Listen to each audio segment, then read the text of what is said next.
시편 111편과 시편 112편은 둘 다 다윗의 시입니다. 시편 111편은 여호와 하나님의 진실함과 정의를 노래하는 시고, 시편 112편은 이 땅에서 정직과 정의를 실천하는 자가 받을 누릴 복을 노래하는 시가 시편 112편입니다. 특히 진정한 축복이 무엇인지에 대해서 말씀하고 있습니다. 초대교회 교부들이 늘 시편 112편을 애송하면서 자기 신앙을 가다듬었던 귀중한 시라고 합니다. 우리나라 사람들은 복을 대단히 좋아하는 민족입니다. 그런데 대체적으로 한국 사람들이 추구하는 복은 건강, 재물, 공명, 장수, 자녀 등 육신의 안정에만 집중되어 있지 윤리적인 부분은 그다지 중요하게 여기지 않습니다. 반면에 성경은 신앙적 삶이나 윤리적인 태도를 더 중요시 여깁니다.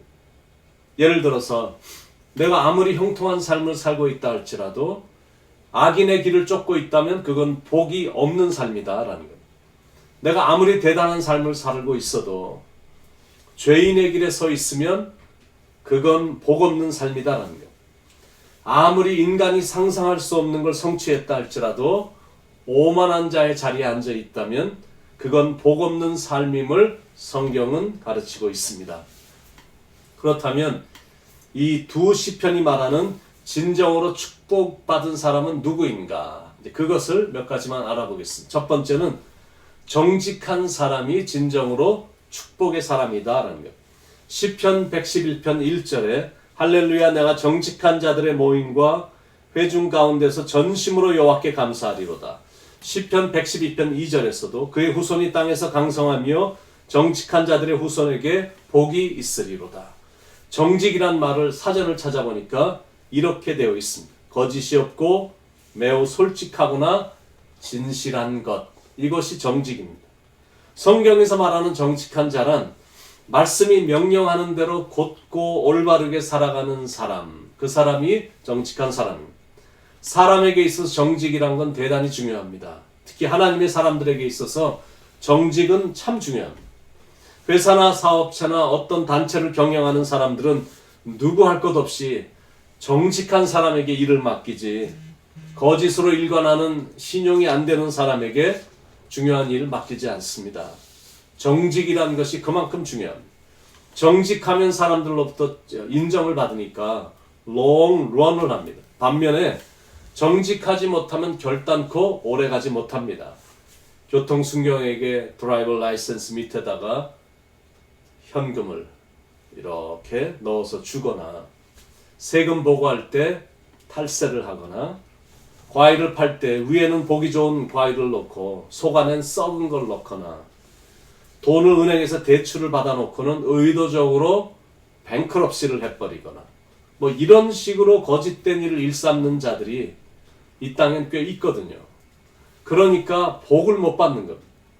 다윗은 밧세바 사건만 빼놓고 참 정직했습니다.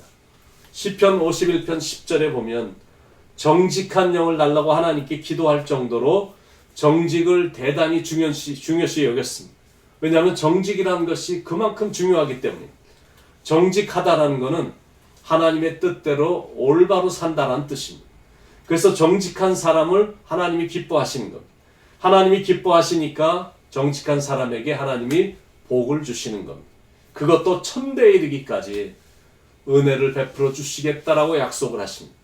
그러므로 정직에 관한 성경의 가르침은 정직하면 자신도 복을 받지만 후손들도 복을 받는다. 그겁니다. 그래서 정직해야 됩니다. 두 번째는 하나님을 경외하는 사람이 진정으로 축복의 사람이다. 시편 111편 5절에 여호와께서 자기를 경외하는 자들에게 양식을 주시며 그의 언약을 영원히 기억하시리로다. 시편 111편 10절에 여호와를 경외함이 지혜의 근본이라 그의 계명을 지키는 자는 다 훌륭한 지각을 가진 자이니 여호와를 찬양함이 영원히 계속되리로다. 시편 112편 1절 할렐루야 여호와를 경외하며 이런 말씀이 나오거든요. 경외란 게 뭐냐면 두려움, 공경 이런 것을 말합니다. 하나님을 두려워하고 공경하는 자세가 바로 경외입니다. 하나님을 경외하는 것이 지혜의 근본이라고 성경은 말씀하고 있거든요. 그렇게 지혜롭게 행동을 하니까 하나님께서 하나님을 경외하는 지혜로운 자에게 복을 주시는 겁니다. 세 번째, 하나님의 계명을 즐거워하는 사람이 진정으로 축복의 사람이다라는 시편 112편 1절 후반부에 그의 계명을 크게 즐거워하는 자는 복이 있도다. 하나님을 경외하면 당연히 하나님의 계명도 크게 즐거워합니다. 그런 사람이 복 있는 사람이다라는 거예요. 왜냐하면 하나님 말씀에는 정말 큰 기쁨이 있기 때문입니다. 하나님께서 사람의 코에 생기를 불어넣으심으로 생명이 된 인간들은 육신의 양식뿐만이 아니라 하나님의 양식을 먹어야 만족이 됩니다. 하나님의 양식이란 하나님의 말씀입니다. 그 말씀을 먹어야 복된 인생이 된다라는 겁니다. 그의 계명을 크게 즐거워한다. 그 말은 하나님의 말씀을 즐거이 받았더니 큰 기쁨을 얻게 됐다. 그런 뜻입니다. 하나님의 말씀은 그만큼 영을 즐겁게 해줍니다. 또 하나님의 말씀은 확실합니다. trustworthy. 시편 111편 7절에 그의 손이 하는 일은 진실과 정의이며 그의 법도는 다 확실하니. 그리고 하나님의 말씀은 영원하다라는 것. 시편 111편 8절에 영원 무궁토록 정하신 바요 진실과 정의로 행하신 바로다. 그러니까 제가 지금 말씀드린 모든 게 다 서로 연결이 되어 있습니다. 하나님을 경외하면 자연스럽게 하나님의 말씀도 경외하고 존중하고 즐거워하며 늘 묵상하고 그 말씀대로 살기 위해 애를 쓰니까 정직한 삶으로 나타나는 것. 그렇게 인생을 살았더니 하나님의 축복이 그 집에 영구히 서 있고 그 가문의 후손들에게도 영구히 축복이 전달이 되는 겁니다. 시편 112편 2절로 6절까지 그의 후손이 땅에서 강성하며 정직한 자들의 후손에게 복이 있으리로다. 부와 재물이 그의 집에 있으며 그의 공의가 영구히 서 있으리로다. 정직한 자들에게는 흑암 중에 빛이 일어나나니 그는 자비롭고 긍휼이 많으며 의로운 이로다. 은혜를 베풀며 구워주는 자는 잘 되나니 그 일을 정의로 행하리로다. 그는 영원히 흔들리지 아니하며 의는 영원히 기억되리로다. 그래서 우리의 행동 하나하나가 대단히 중요한 겁니다. 후손들에게 영원한 축복이 전달이 되기 때문입니다. 그러므로 이제부터 어떤 인생을 살아야 되는지 답이 나오죠.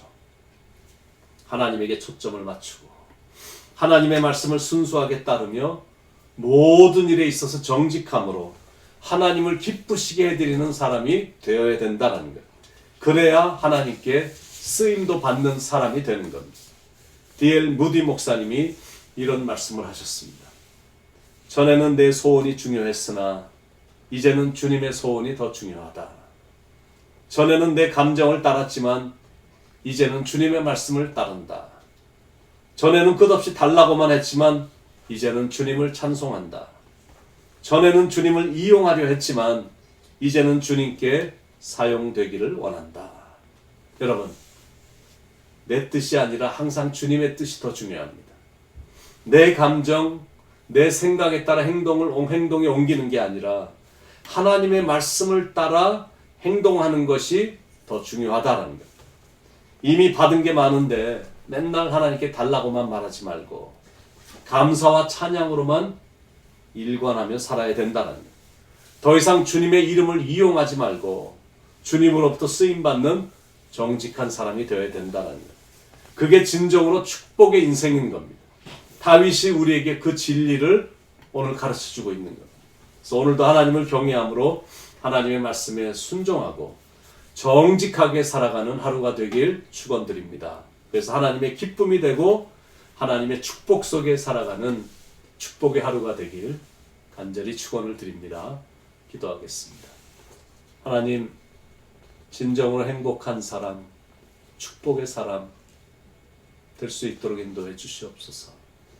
모든 일에 정직하고 하나님을 경외하며 하나님의 말씀을 즐거워하며 살아가는 그런 영적인 사람, 영적으로 성숙한 사람, 지혜가 넘치는 사람, 그래서 하나님의 축복이 나의 세대뿐만이 아닌 내 후손들까지 그 축복이 임하는 그런 축복의 사람으로 기름 부어 주시옵소서.